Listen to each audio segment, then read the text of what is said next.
Okay, so this is my first ever post, so please don't judge. I'll try to make it as short as possible too. This story happened in 2006, but I only learned what happened in 2017 from my mom. I was born and raised in France, so French is my first language. At the time this happened, I was 3, so 2006, and I slept in an upstairs bedroom, pretty high up, like it was impossible to climb through my window without making a ton of noise. The house we lived in was also very old, and the front door was this massive wooden carved door that also made a ton of noise when you opened it. So the only way to get in was to go through the backyard door, which was locked every single night. So this was a regular night. Me and my parents eat dinner at 8 p.m. and my mom reads me a bedtime story and I go to sleep. It's all good to note that my mom was pretty heavily pregnant at this point, 8 months in, so she had trouble sleeping and woke up frequently as it was almost summertime and pretty hot during the day or night. I fell asleep, and towards 1 a.m. I think, I wake up to a man standing in front of me on the side of my bed. There's a little bit of light filtrating through the window from the street, so I can see that his eyes are open and pointed straight at me. I don't remember what I said exactly, but it must have been something like, "Dad?" And the guy just replied, "You're so pretty." Now mind you, I was 3. So I did what I knew how to do best. I didn't say anything, turned away from him, and pretended to be sleeping. At this point, I clearly remember praying that he would just leave because I knew from his voice that it was not my dad. Somehow, I went back to sleep but got woken up by a loud noise later on. It was still dark, but I could hear my parents talking downstairs. I thought they were just doing adult stuff and went back to sleep because I was tired as fuck at that point. I got awoken again by my mom, swinging open my door and asking if I'm okay. I was super sleepy in that moment, which is probably why I said, yes, instead of talking about the guy in my room. I remember her walking to my bed and giving me the biggest hug of my life and kissing me on the forehead, and I fell back asleep in her arms sometime later. Now, flash forward to a couple of years later, 2017, when we're at dinner again with my parents and talking about all the dumb stuff me and my brother did when we were little. I suddenly remember the incident and for some reason get the urge to ask my mom about it. So I ask and say, "Hey, remember the time when you opened the door in the middle of the night when you were pregnant with my brother and you asked if I was okay? That was weird, right?" I'm laughing, but my guts tell me there's something I don't know. My mom goes pale and turns to me like, "You mean the time that I saw a man exiting your bedroom in the middle of the night and chased him down the house?" I'm sorry, what? I guess since it happened when I was little and very sleepy, my brain didn't really process the thing as something that really happened. This whole time, I just thought that I had dreamt it, hence the laugh when I asked. So basically, that night my mom couldn't sleep and she heard a noise, voices, and thought it was only me sleep talking when it was really me and the guy having this little conversation. I guess her mother instinct kicked in because she got an eerie feeling and a few minutes later decided to go check it out and open her bedroom door. Just as she does that, a man is standing at the top of the stairs right in front of her bedroom door. His back is to her and she's just speechless. The guy turns to her to make eye contact and he just starts running down the stairs. My mom grabs her heavy-ass Nokia flip phone and just throws it at him. My dad then wakes up and notices his wife isn't in bed anymore, and he hears noise downstairs. He flips out. At this point, my mom is chasing the guy down the stairs, just throwing shit at him. The guy jumps over the railing of the stairs, darts left towards the backyard door, which was wide open, and jumps over the fence into the night. The fence was also very high, and to this day, my parents have no idea how he jumped so high in one jump. Like he just ran and jumped over it like Spider-Man. My dad finally reaches the bottom of the stairs and asks my mom what the fuck is happening. She explains it to him, and they decide to call the police.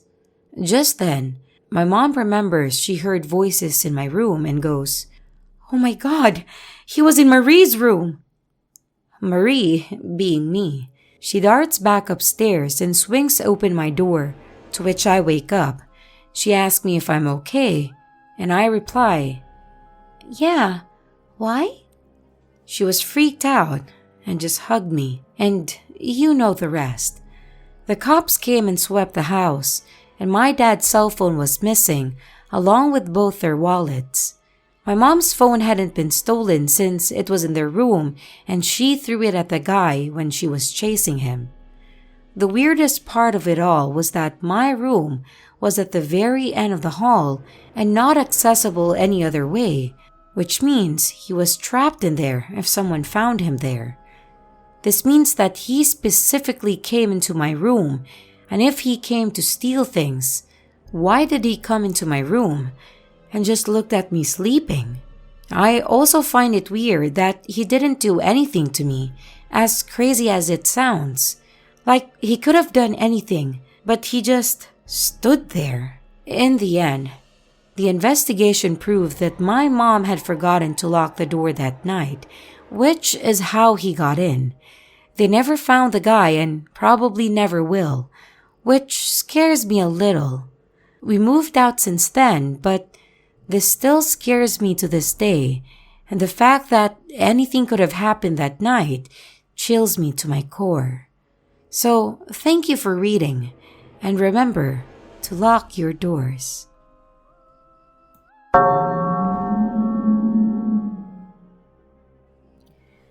I'm a security guard for an alarm response company.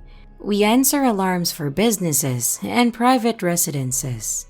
99% of the time, it's a motion detector set off by a cat or a restaurant that forgot to disarm their stuff before the stock truck arrived to unload.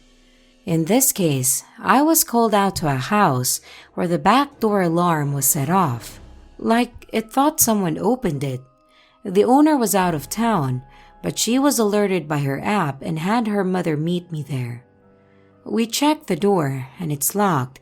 We figure maybe someone tried the door, but it didn't budge, setting off the alarm. But there's a light on inside.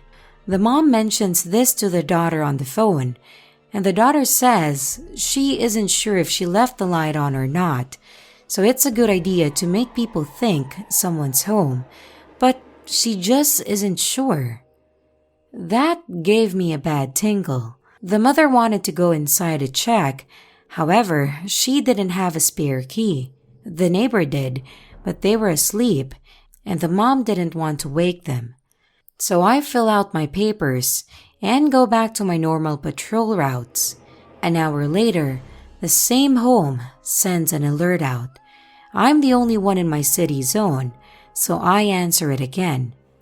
When I pull up, police and CSI are there talking to the mother and the now awake neighbor. They are reviewing video footage sent to them by the daughter.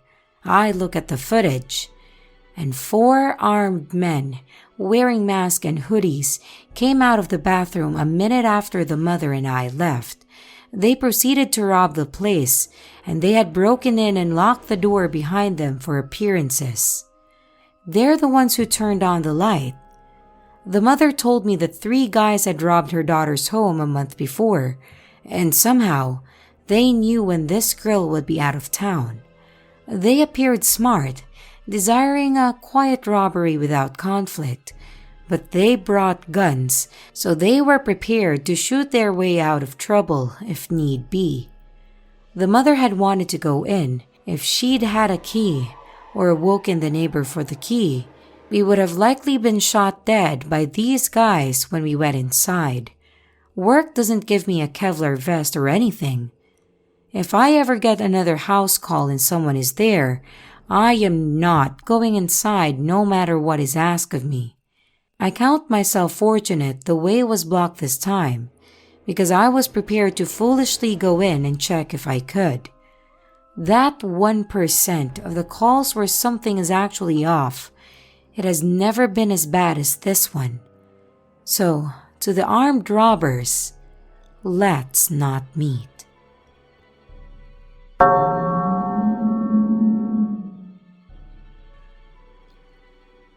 I actually recently commented this story on another post here because this woman's story sounded similar to my story. Turns out, at the time of both our incidences, we lived in the same area. A scary coincidence, right? So I decided to post it here as a few people in the comments seemed to like the read. It was 2019 and I lived in a house with 2 other women. We were all early 20s. The house backed onto a park, more like an open lot which was accessible through a main road, and there was no playground or barbecue area or anything like that, just long thick grass and trees.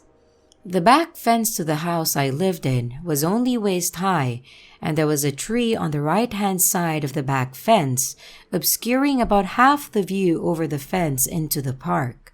One night, I've showered, and I get in my undies and a baggy top as it's summer. I hear the dog in the backyard going absolutely mad. My housemate was not home, and it was her dog. I fly out the back door and see his teeth out snarling towards the fence. He had caught possums before, so I got concerned that there is one in the tree. I approach to grab him by the collar to get him inside and away from the possum. But as I grab him, I get a shiver and a sense that something is not right. He's still going mad, and I look up. There is a figure of a man, 5'10", just standing there in the dark on the other side of the fence, not saying a thing. I couldn't see his face. I naturally jump and say, Oh my goodness, I did not see you there." He said nothing and just stood there in a beanie and a jacket staring. I used the dog in front of me to back into the house and locked everything and closed all the windows, and I called my partner to come over. A couple of other things happened over the next month, but nothing significant, like a pop security screen that could have been the wind, or some computer parts on the lawn that could have been children. Then one night, I get home from a friend's for drinks and dinner. It's late, like around 10 p.m., and we often left the back door open to let the dog come in and out. The dog was quite scary, so we never thought anyone would ever get close enough to the house. How naive. I go to the kitchen, which is next to the back door, which is wide open. I hear the dog barking in the backyard, and again, not uncommon, so I make myself a drink before going out there to rally him inside. But then I see a shadow to my right. That's correct. Inside the fucking house, rounding the corner from the back door and into the kitchen. I freeze, and I think to myself, what on earth is this man doing? It's summer, and he's in a coat covering his entire neck to his wrist. And then, the panic sets in. I back myself up to the counter to back away from him. I look down, and there is a knife in hand. It's our kitchen knife, and the block is behind me, so I am now aware that he's already been in the house. This is not a robbery, as he already came in and had the chance to steal anything he wanted. There's a scuffle where he pulled the rug from under my feet, and I hit my head on the counter. I was unconscious according to the time of the police call for up to 5 to 6 minutes. The last thing I remember is the dog barking from behind him. Turns out the dog was too scared to attack, but he was doing his best to scare him away. The police and detectives arrived but did nothing, as there was technically no break and enter due to the door being wide open. This also meant it would be difficult to determine what he touched. I also seem to recollect how he was wearing gloves, but I couldn't be sure. I did have defensive slash wounds to my hands and some bruising, but nothing happened from it, and they just suggested that I move and hope nothing happened again. I can't be sure if the man at the fence was the same man, but he was a shadow in the dark who watched the house for sure. We had a third housemate at one point who asked me for a cigarette once because she was stressed and can only handle menthols. I told her that I don't smoke, and she said it must have been the other girl. Confused, I said, neither of us smoke. What do you mean? She had been picking up cigarette butts from outside the front and side door for her entire stay. She never said anything because she decided it was something that bothered her, but clearly not us, so she didn't mind doing it as long as it only bothered herself. She left very early to open a cafe before either of us girls woke up, which is why we never saw them. Safe to say, stranger in my house, let's not meet again.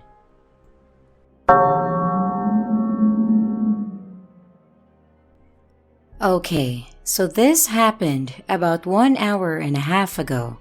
My first language is not English, and my heart is still racing, so I'm sorry if I make any mistake. I know, it's a little too long, but I have to put the context. If someone here is Mexican, you would know for sure that it's usual to have a concrete wall between your house and the street, or at least protection in your windows, like bars or something. Well, I live in an old street, so we don't have a wall or protection in the windows, mainly because on the street where I live, everyone knows each other very well. The kind of streets where old people know each person's name and surname. My room is on a corner, so I have 2 windows. One of them faces a big tree. Once a year, the town hall has the branches of all the trees cut, but while that happens, sometimes the branches come a little bit through my window. Tonight, I was almost asleep when I started to hear little scratches.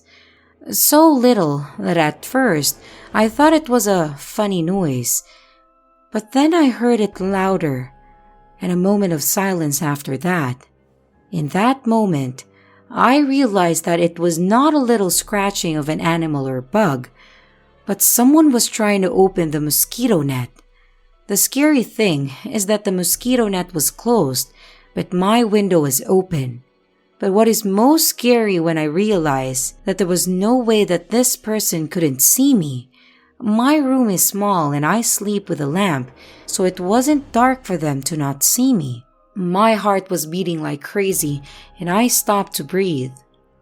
I tried to calm myself, talking to myself with what I have to do. I was turning my back on the window, so I started to move like I was going to wake up. But in that moment, the sound was louder and more desperate. At this point, I was crying in silence, biting my lip to not make any sound, and taking all the courage that I have to stretch as if I was waking up and started to sit on the bed. In that moment, the sound stopped. The most difficult part for me was turning slowly to the window and trying to look sleepy, but with my vision in the sheets and closing the window, like I didn't have any idea of what was happening.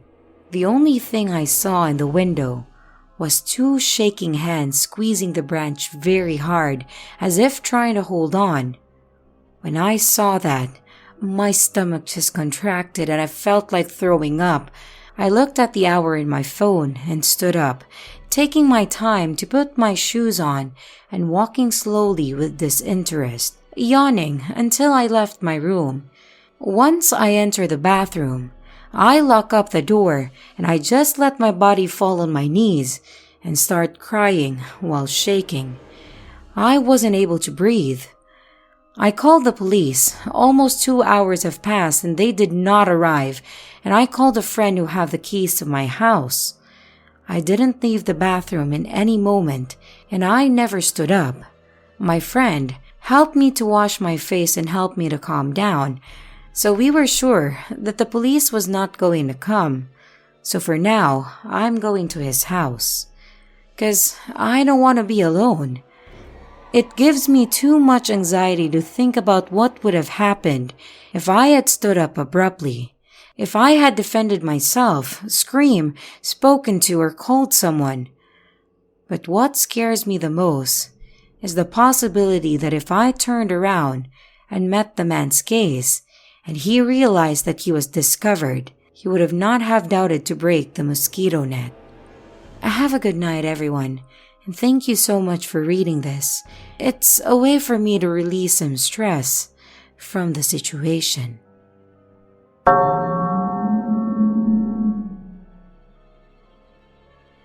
I would like to share my latest experience regarding people you would never want to meet again in your life. For those who remember the peeping eye story on Reddit about the person who would stare into my house through the peephole, this is a similar experience to that.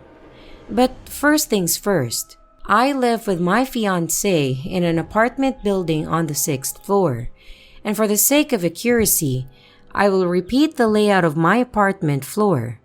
There are 4 apartments on each floor, and the apartments are split into a bubbled area, 2 and 2, each pair having a bubble together. Basically, a metal door guarding the 2 apartments, and so on. Good. Now that the layout is out of the way, I'd like to mention the fact that I am a cat fosterer. I take in stray cats and rehome them. Last week, I took my kitty, Leela, to the vet for her deworming procedure.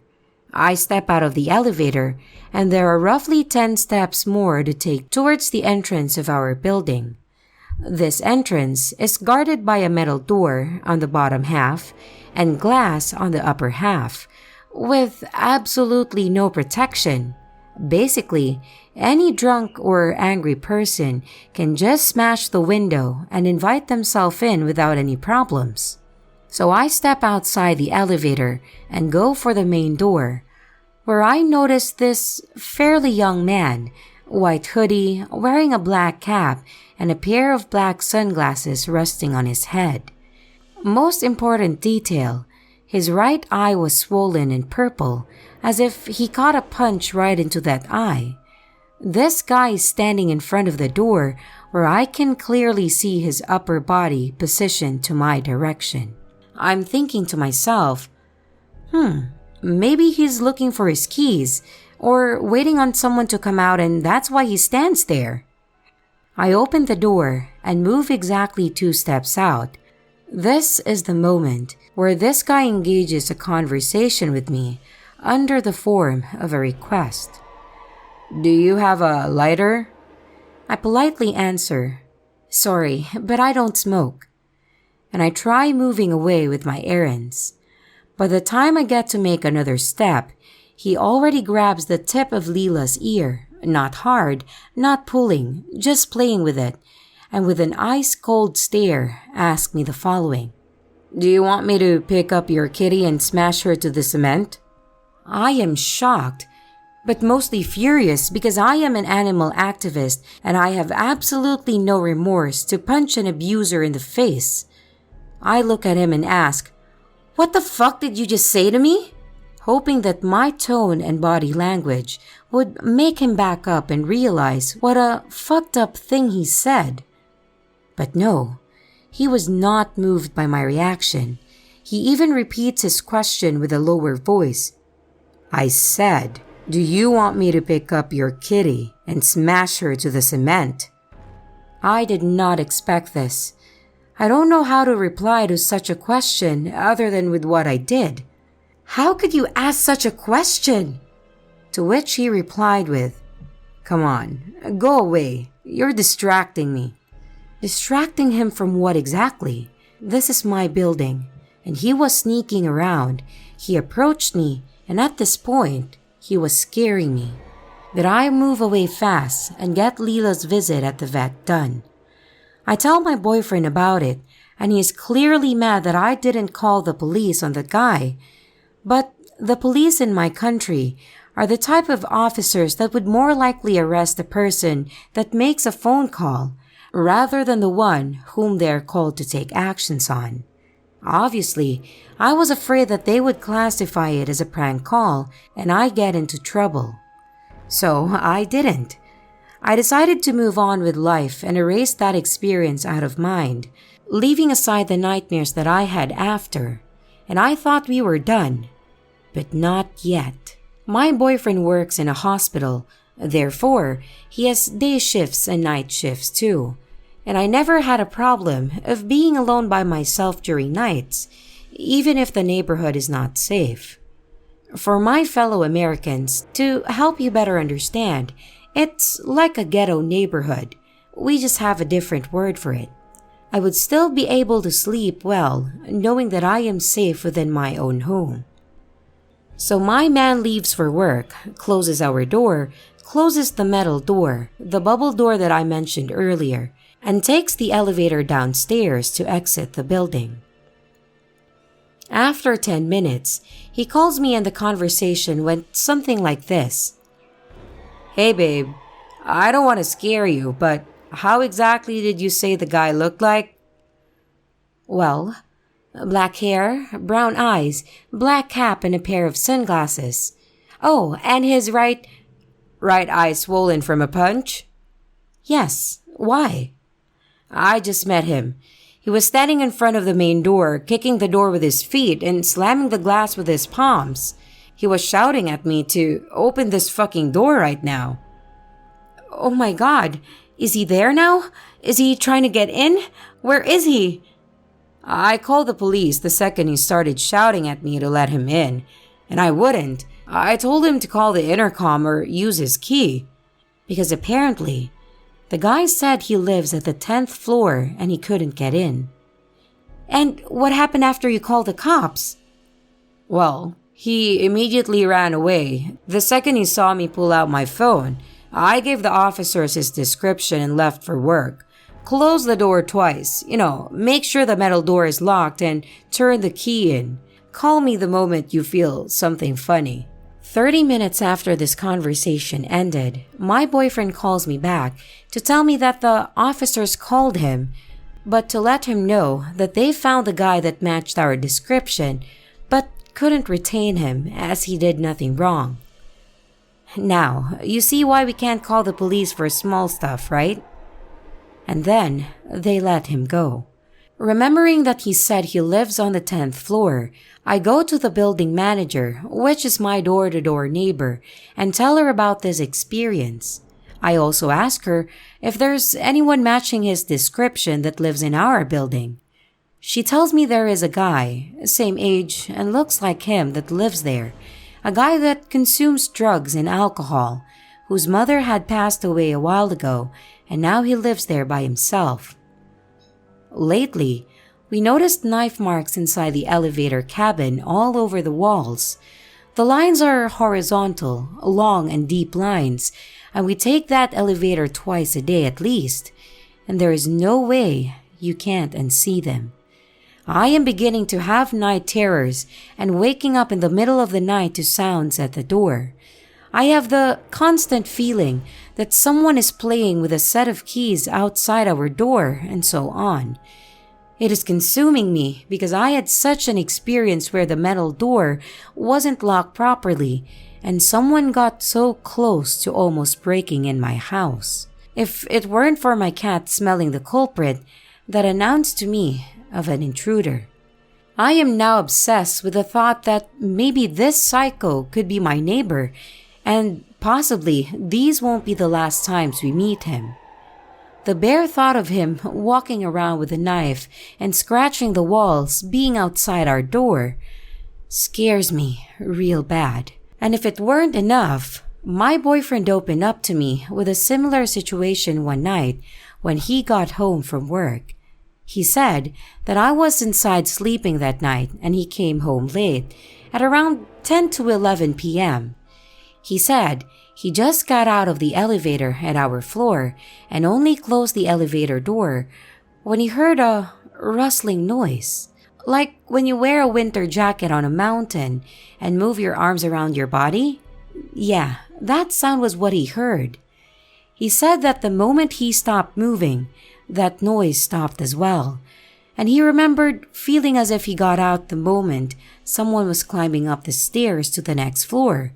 But when he didn't move, that person stopped along with him. So my boyfriend waited and waited and waited, trying to replicate the sound, but with no avail. He told me that he waited for maybe 10 minutes until out of nowhere, right from like the middle area of the first set of stairs, some guy came coming down and not up as he heard the person going. He passed by him and went to the lower floors. No words. He couldn't see his face well, and only after my boyfriend waited around 10 minutes for something. Obviously, now I am scared that someone is stalking us or is scouting the apartments to see who is not home. I can assure you all though, my faithful baseball bat from the peeping eye story is still with me, and I will not hold down to smash some intruder's head if my home is invaded. So, in conclusion to this story, neighbor who has no idea what compassion, manners, boundaries, intimacy, and so on are all about, let's not meet again, because I promise you won't like it. Hello everyone, it's your creepy sister here. Thank you so much for watching the video. I really appreciate each and every one of you. I would also like to thank my following patrons: Fire05, Gabriel, Maskino, Ralph, Lori, and Jake. Thank you very, very much. I really appreciate it. If you want to support the channel further, you can be a patron too. But remember, it's appreciated, but never a requirement. I would also like to announce that we have merch now. The link is in the description of the video, along with all my other social media links, like my Discord server, Twitter, Instagram, and others. You can connect with me and send your stories there. And don't forget to like and subscribe if you haven't yet, and comments are highly appreciated. And remember, your fear feeds me.